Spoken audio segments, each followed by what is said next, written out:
and welcome to Washington Talk. I'm Eun-jung Cho.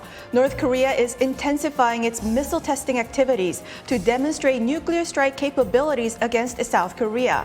In the face of the North Korean nuclear threats, there are calls in South Korea to go nuclear, either redeploy U.S. tactical nuclear weapons or develop South Korea's own weapons. Today, we'll discuss the deterrence strategy on the Korean Peninsula.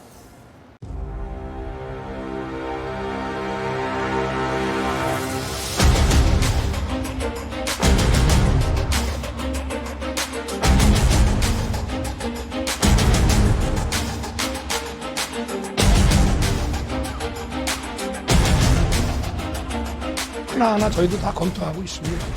남북 9.19 협의 위반인 건 맞습니다.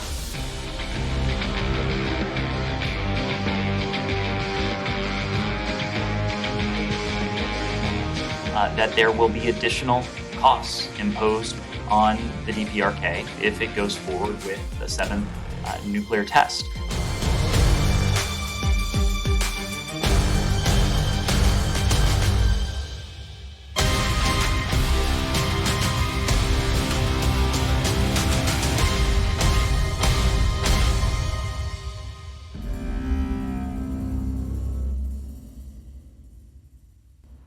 Joining us for insight and analysis, Mr. Scott Snyder, Director of U.S.-Korea Policy at the Council on Foreign Relations. Previously, Mr. Snyder was the Director of U.S.-Korea Policy Center at the Asia Foundation. Mr. Snyder's new edited volume reviews the first decade of North Korean foreign policy under Kim Jong-un. Also joining us, Dr. Patrick Cronin, Asia-Pacific Security Chair at the Hudson Institute. Dr. Cronin spent more than 3 decades in the U.S. government and think tanks. He previously served as Senior Director of the Institute for National Strategic Studies at the National Defense University. Welcome to Washington Talk. Thank you.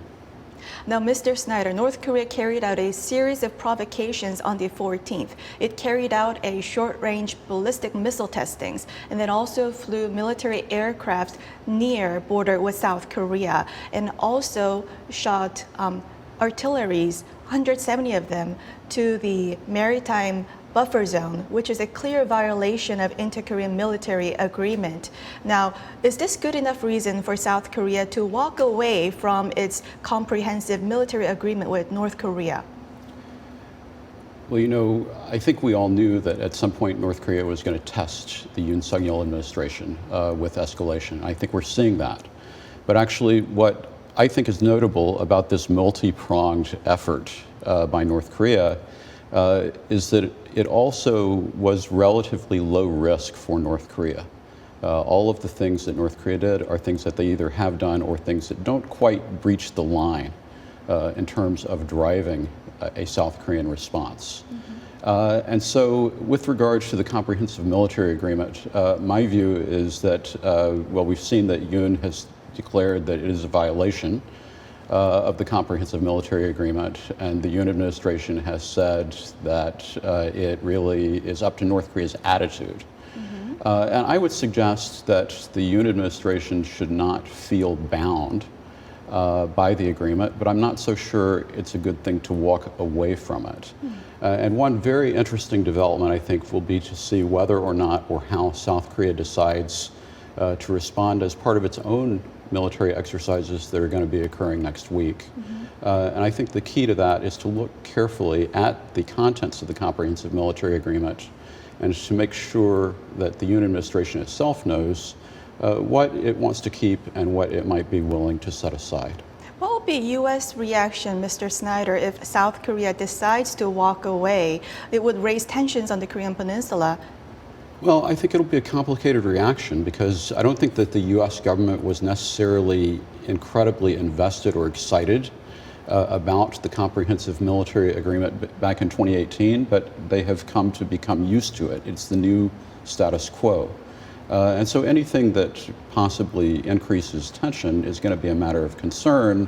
But you know, on this issue in particular, it's an inter-Korean agreement. And I think that following consultations that the U.S. will support what the Yoon administration decides to do. Now, Dr. Cronin, Kim Jong-un oversaw tactical nuclear exercises involving missile testings. And North Korea said they simulated attacks on South Korea's command and control centers, airports, and ports. So how does this relate to North Korea's Korean War contingency, war strategy? Is North Korea trying to stop U.S. troops from entering South Korea in such contingency? Well, first, it's a simulated exercise, so we don't know exactly what North Korea has by way of tactical nuclear weapons. But yes, presumably this is a way to both stop U.S. reinforcements, but more generally to stop U.S. and South Korean offensive against North Korea in response to whatever contingency is underway. So yeah, they're going to go after the main bases where you have aircraft and ships that could project power toward North Korea. Mm-hmm. Now, Mr. Snyder, Japanese defense minister said that North Korea has miniaturized warheads that can be mounted on short-range ballistic missiles that can reach Japan, whereas military experts, they say North Korea cannot volume fire because of the long lag time between the two missile testings, and they also question about shooting missile from a reservoir. So, even if North Korea's missile testing, even if North Korea's missiles are not perfect, should we still think that it is perfect and be prepared, U.S. and South Korea? Well, absolutely, it's necessary to be prepared. And I think that the important dimension of that discussion is related to U.S.-South Korea combined war planning, which now really must grapple with the issue of possible tactical nuclear use, given that North Korea has developed a capability and has expressed an intention to potentially use nuclear weapons in the battlefield. But at the same time, I think that there are a lot of options that the U.S. And South Korea would have in order to respond to North Korea's enhanced capabilities. Mm-hmm. Dr. Cronin, North Korea's short-range ballistic missiles can reach South Korea in minutes, and they fly trajectories that are irregular, and also coupled with the cruise missiles. Is South Korea's three pillars of missile defense, kill chain, defend, and retaliate, is this nullified because there's concerns in South Korea that they actually are nullified? Well, again, let's not jump ahead to North Korea's capabilities. They're testing capabilities right now that may be deployed and may actually be able to do those things in the future.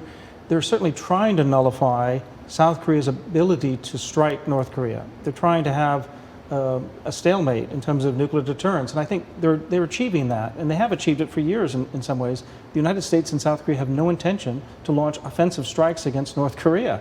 So North Korea is just adding to the deterrent level to some extent, but they can't actually use those systems without threatening their own existence. Mm-hmm. Now I want to turn to another discussion topic, that is growing calls in South Korea to acquire nuclear weapons to counter North Korea's growing nuclear threat. Now, Dr. Cronin, given the sophistication of North Korea's nuclear and missile technologies, is it worth even considering redeploying U.S. tactical nuclear weapons to South Korea? Well, it's worth talking about it, but I don't think we should make that decision to go ahead with it. One, there are practical problems. We don't really have any good tactical nuclear systems to deploy back to South Korea. We no longer have, for instance, the nuclear Tomahawk cruise missile that we had. We don't have the old nuclear weapons that we removed in 1991-92. So secondly, there's really very little military advantage because the U.S.-South Korean alliance is a nuclear alliance. Together and unified, we project and deter the power to stop North Korea from launching any attack without risking the livelihood of Kim Jong-un and the regime. So we have to talk about this new nuclear alliance in the context of North Korea's improvements, just as in the NATO context, they have to talk about tactical nuclear weapon possible use by Russia and Ukraine, just as Japan now needs to talk about our extended deterrence with that ally as well.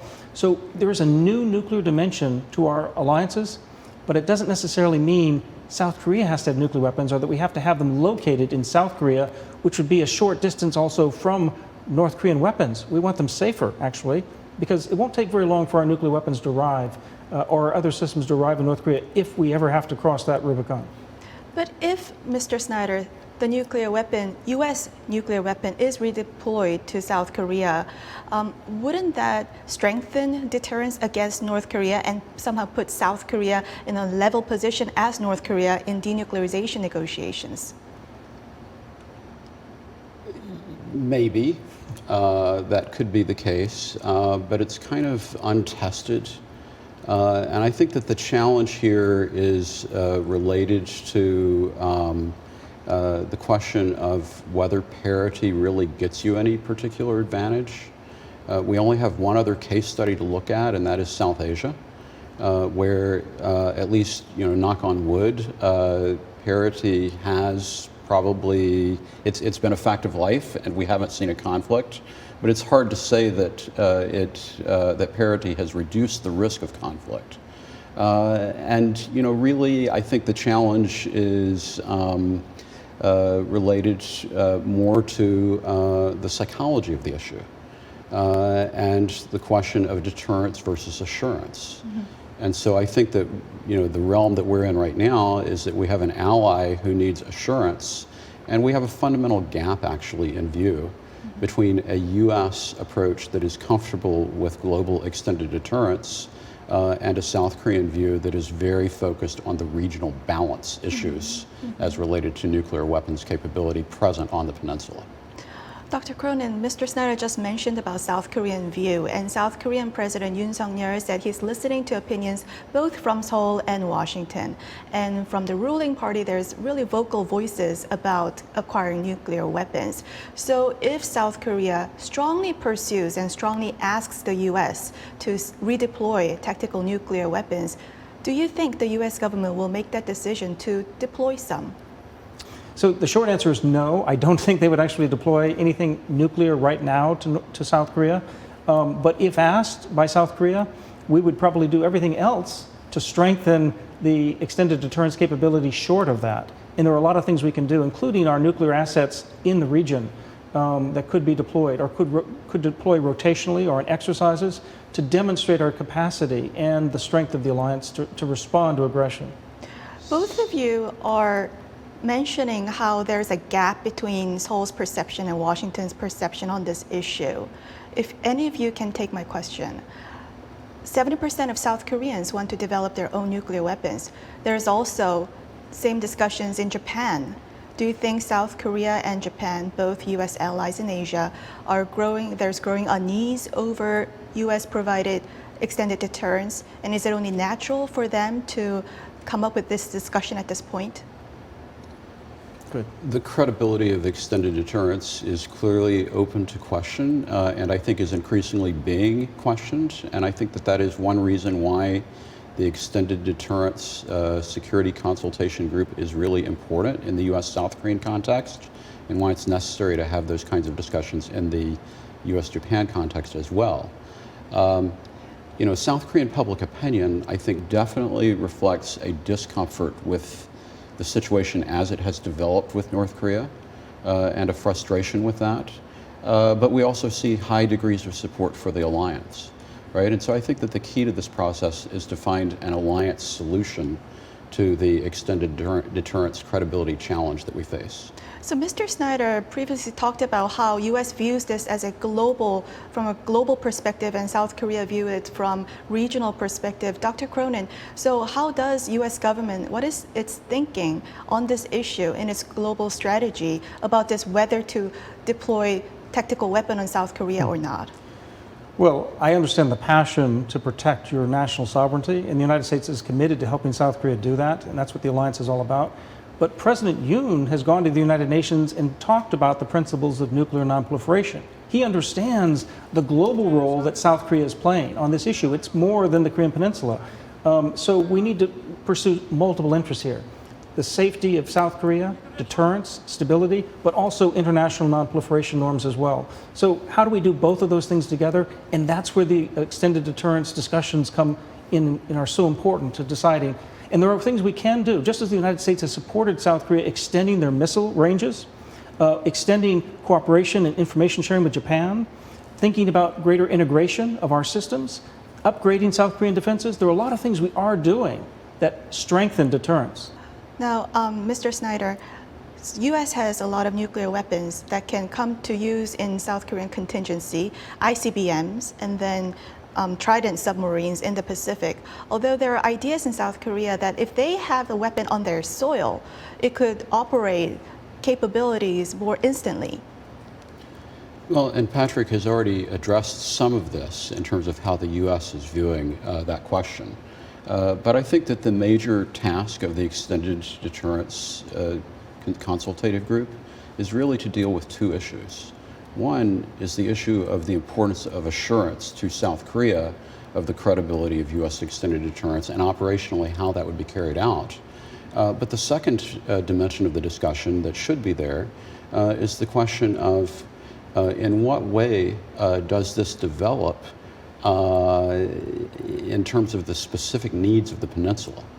And what does extended deterrence look like in that context? And so, it means that the South Korean side, needs to put forward a strategic rationale for a redeployment of nuclear weapons that goes beyond, well, they've got some, so we need some.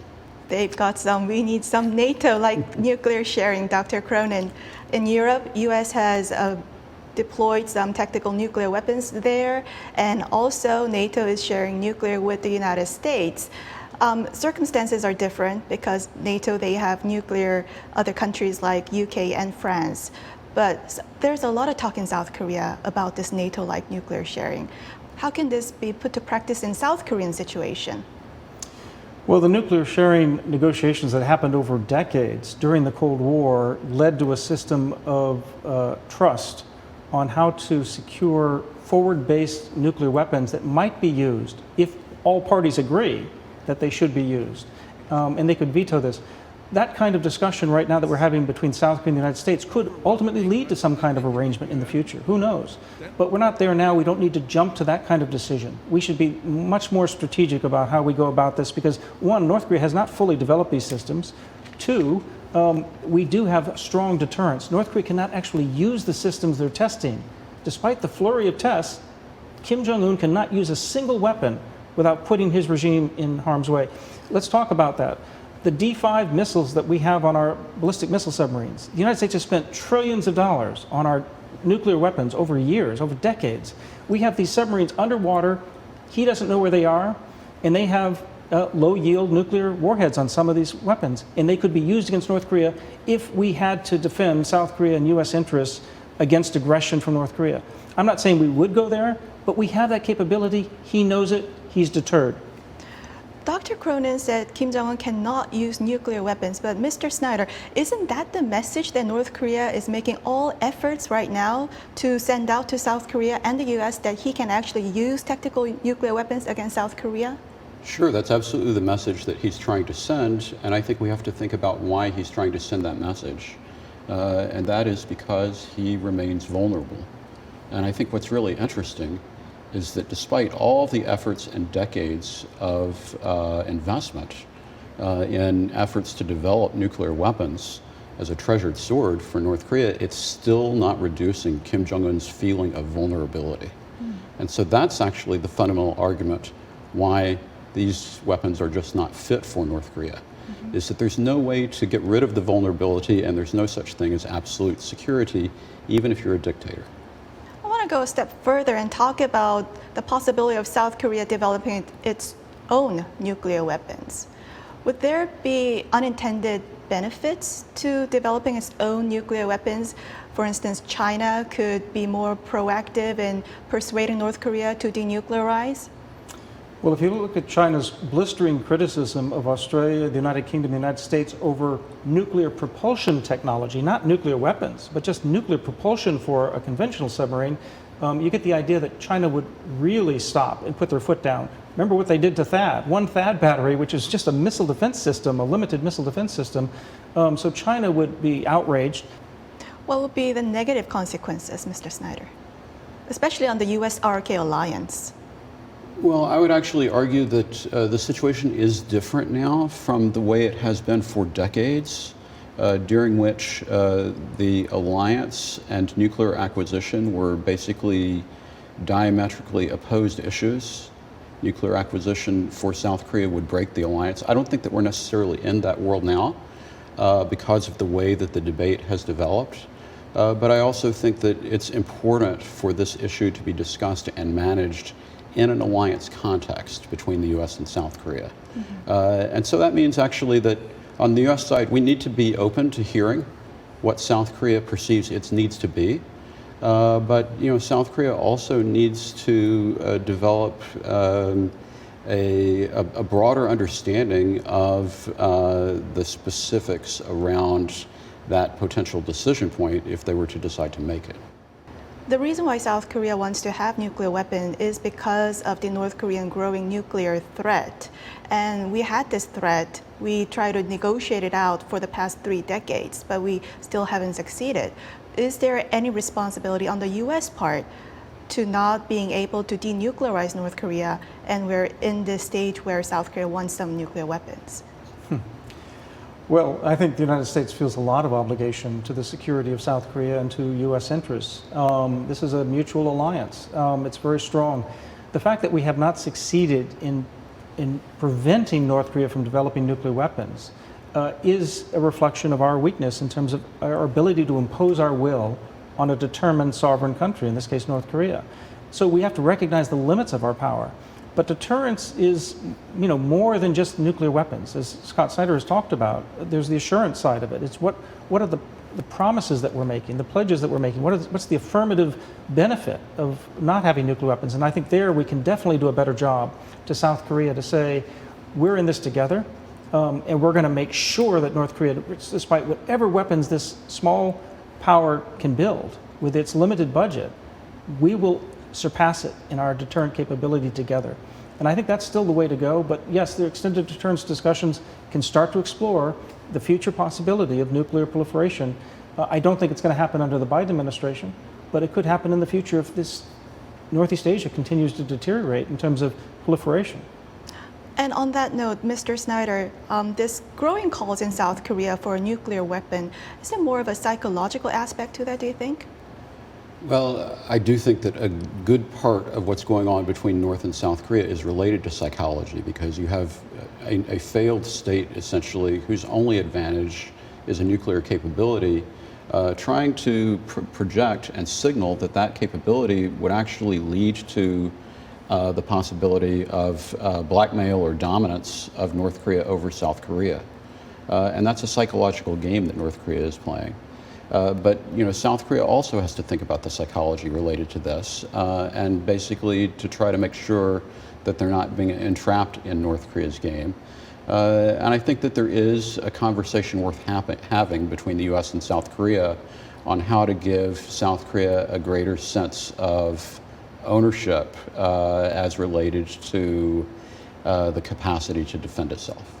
Before we go, Dr. Cronin, you mentioned several times about the new national security strategy, and as you mentioned, there's only a couple sentences about North Korea. Is North Korea a back burner issue for the Biden administration?